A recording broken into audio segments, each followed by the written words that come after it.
C'est vraiment décevant. Honnêtement, quand on pense qu'on aurait pu faire mieux, c'est vraiment dommage. Yo les gars, c'est Gabriel, j'espère que vous êtes tous très bien. On se retrouve pour une nouvelle vidéo débrief du match entre Fulham et Arsenal. Match nul un partout et honnêtement, ouais, on aurait pu clairement faire mieux. Et là, on perd des points en cours de route. Et on laisse tout simplement Chelsea qui peut passer devant nous en ce moment. Chelsea joue à l'heure où je tente ce débrief. Ouais les gars, malheureusement c'est cruel, hein. Aujourd'hui, quand bref, on va en parler. N'hésitez pas à vous abonner, à liker, à commenter. Et après ça, je vais faire. Sur ce, les gars, on peut y aller. On peut y aller. Et en fait, on va commencer par dire qu'aujourd'hui, ceux qui se sont créés les occasions franches, ceux qui ont été dangereux aujourd'hui, c'est Bukayo Saka. Voilà. Les deux, trois occasions qu'a eu Arsenal, c'est Bukayo Saka et Declan Rice qui les ont produits en première mi-temps. Sinon, première mi-temps, t'avais strictement rien. Et encore une fois, les coups de pied arrêtés. Voilà. C'est ça qui a été dangereux. Aujourd'hui, ce sont les coups de pied arrêtés, Declan Rice et Bukayo Saka. C'est tout. Et aujourd'hui, encore une fois, ben, on se sauve. On tire le match nul. Grâce à quoi? Un coup de pied arrêté. Moi, honnêtement, moi j'aime bien hein, que les coups de pied arrêtés soient de notre cran à tout et tout ça. Mais pour moi, ça ne doit être qu'un plus. Et là, pour moi, les gars, c'est ce qui nous sauve à chaque match. C'est ce qui nous sauve littéralement à chaque match. Et malheureusement, pour moi, il faudrait juste que ça soit un plus, en fait. Ah, on a ça. Mais offensivement, vraiment, c'était laborieux aujourd'hui. C'était laborieux. Avec un match, on va pas se mentir qu'on aurait clairement pu gagner. Mais aujourd'hui, on gagne pas. Et encore une fois, on perd des points. C'est malheureux, hein, c'est malheureux. On va tout de suite partir avec la composition de départ. Donc, au goal, il y avait Raya. En défenseur droit, il y avait tout simplement Monsieur Thomas Partey. Défense centrale, Kivior Gabriel. Non, Kivior Saliba, désolé. À gauche, il y avait Timber. Milieu de terrain, t'avais un Jorginho. Voilà, t'avais un Jorginho. T'avais un Odegaard. Attends, est-ce que t'avais un Merino? T'avais un Merino. Ouais, t'avais un Merino au milieu de terrain. Voilà. Et à droite, t'avais Bukayo Saka. En pointe à Verts. Et à gauche, Trossard.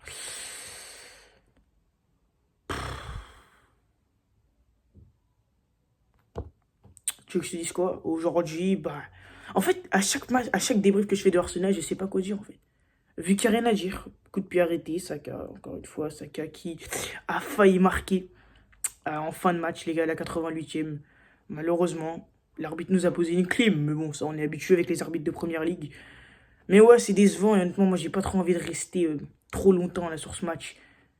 En ce moment, mes deux équipes me déçoivent, hein, que ce soit le PSG hier où on a fait un match nul et encore une fois là. À chaque fois que je vois le match de mes deux équipes, je ne prends aucun plaisir, malheureusement. Comme ça, hein, mais aujourd'hui tu fais un partout contre Fulham, mais clairement tu pourras t'en mordre les doigts à la fin de la saison. Ça c'est clair. Liverpool fait quand même pas mal de faux pas en ce moment. Fait des petits faux pas. Moi je savais que les Reds, les gars, de Liverpool n'allaient pas tenir cette cadence jusqu'à la fin de la saison. Mais ouais, tu pouvais prendre des points. Malheureusement, Chelsea va repasser devant toi parce que Chelsea va gagner contre Tottenham. Tottenham qui est 11e et qui n'est pas bien. Donc ouais, malheureusement, c'est dommage. On va tout de suite passer au neutre. Raya, pour moi, sur le premier but, il est un peu fautif. Comme a dit le commentateur de Canal, il aurait un peu dû moins s'excentrer. Mais bon, j'ai envie de te dire, elle était quand même bien croisée, la frappe de Jiménez. Donc, honnêtement, un 0. Aucun problème. Donc, Raya, honnêtement, je vais lui mettre un 5 sur 10. Premier but, quand même. La défense centrale se fait passer trop. Quand même facilement. Allez. Je vous mens pas. But, très anecdotique. Le gardien relance. Interception du milieu de terrain. Passe en profondeur pour Jiménez. Kivior qui est complètement pris par Jiménez dans son dos. Kivior qui a à peine le temps de se retourner. C'est déjà mort en fait. Le destin est déjà fini.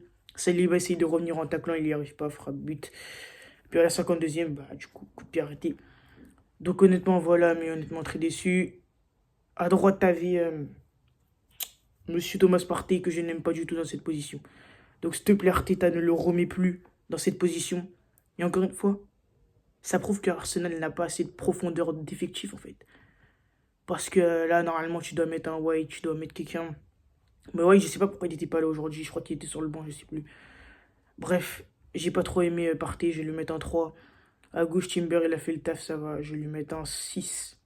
Il a fait un bon match, il a essayé de percuter, il a essayé d'apporter des centres. ça, mais c'est toujours pas ça.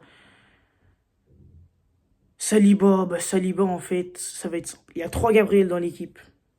Gabriel Jesus, qui était sur le banc de touche, mais reste-y, hein, vu l'entrée que t'as fait. Gabriel Martinelli, Gabriel, et... non, enfin... Ouais, non, bref, j'ai un peu bégayé, désolé les gars. Mais t'as 2 Gabriel, t'as un Saliba.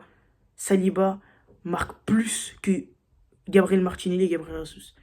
Est-ce que c'est normal? Ça, je sais rien, mais il va falloir vraiment me le dire parce que là, ça commence à être inquiétant. Donc, Saliba, très bon match de sa part, je vais lui mettre un 7. Kivior, c'est un peu de sa faute si on se prend le but. Hein. Il s'est pris une vitesse par Jiménez qu'il a surpris dans son dos. Jiménez l'a surpris dans son dos. À la fin, il paye les conséquences. Mais pour moi, Kivior, à chaque fois, il remplace Gabriel. C'est le bon remplaçant de Gabriel. À chaque fois, il est sur le banc de touche. Moi, j'ai envie de l'encourager. De toute façon, il n'y a que lui comme doublure, donc j'ai envie de te dire. Et Calafiori, mais bon, voilà. Donc, ouais, mais honnêtement, Kivior, il a pas fait un bon match, je trouve. Un 4 sur 10, et c'est à cause un peu de lui qu'on se prend le but. Voilà. Milieu de terrain, au dégâts, il a pas fait un bon match. Tout ce qu'il a essayé de faire, il a raté. 3 sur 10. Jorginho, c'est compliqué. C'est un vieillard, les gars. Excusez-moi, Jorginho, c'est un vieillard. Donc aujourd'hui, il a pas fait un très bon match, trop. Je vais lui mettre un 4 sur 10 aussi. Pareil pour Merino. Merino, bon, moi, je lui laisse le temps, encore une fois. Je vais lui mettre un 6. Voilà, les gars, en attaque. Bukayo Saka, ouais, ça a été le plus dangereux de l'équipe. Avec les coups de pied arrêtés. Saka, voilà, les gars. Il a failli marquer à la fin, il a failli nous délivrer, mais honnêtement, Saka aujourd'hui, à part Saka qui existait, personne n'existait. Donc honnêtement, Saka, il a fait un bon match, je trouve que je vais lui mettre un 6,5. À gauche, t'avais un Martinelli, invisible. Je le voyais pas, voilà. C'est catastrophique, Martinelli, je vais lui mettre un 3 sur 10. Hein, et là, ça, depuis le début de la saison, je lui laisse sa chance. Mais là, depuis le début de la saison, je lui ai laissé sa chance, ça faut le dire. Mais là, c'est bon, quoi. Il faut absolument recruter un ailier gauche pendant tout simplement ce mercato parce que là on va pas y arriver. Et en pointe, Havertz, pas très bon. Il n'y a pas eu beaucoup de centres aussi, donc il a pas trop pu grappiller des têtes et tout ça. Mais Havertz non plus, hein, aucune occasion, aucun tir, aucune tête. L'ombre de lui-même, quoi. Voilà les gars, c'est la fin de la vidéo. J'espère qu'elle vous aura plu. N'hésitez pas à vous abonner, à liker, à commenter, à me dire ce que vous avez pensé du match en commentaire et à partager. Mais ouais, honnêtement, moi, j'ai plus la tête au débrief de Arsenal. Hein, et c'est n'importe quoi, en fait. Et tant qu'on réglera pas ce problème de jeu, tant qu'on n'y mettra pas d'une autre, et en plus, on joue contre Monaco mardi, je crois, on n'y arrivera pas. Donc voilà, les gars, je vous dis mercredi ou jeudi pour le débrief du match entre Monaco et du coup et Arsenal. En LDC, c'est les Gunners. Sur ces les gars, c'est Gabinho. Je vous dis une bonne soirée. Ciao.